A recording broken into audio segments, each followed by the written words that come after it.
Бърза рецепта за октопод. В съда слагаме вода да заври. Размразяваме октопода и го прибавяме леко, за да се накадрят самите пипала, и го оставяме да ври. На всеки 10 минутки леко го обръщаме, за да може да се свари и от двете страни.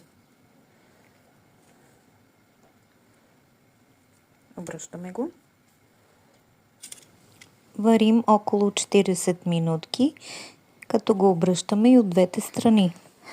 Така сварения октопод се оставя да изстине около половин час, след което го нарязваме на късчета. Така сварения октопод нарязваме на късчета и в тиган с малко олио запържваме от двете страни до зачервяване.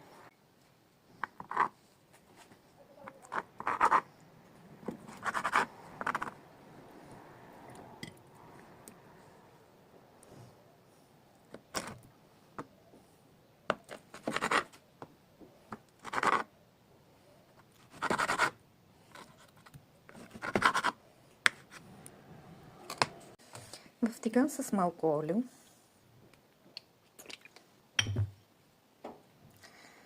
слагаме да запържиме октопода.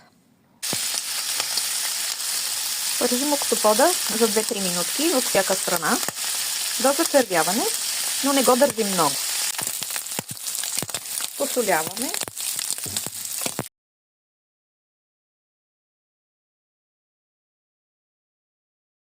Октопода гарнираме с резанчета лимон.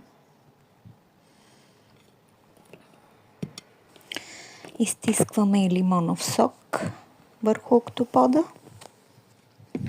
Поливаме с малко зехтин. По желание може да добавите черен пипер.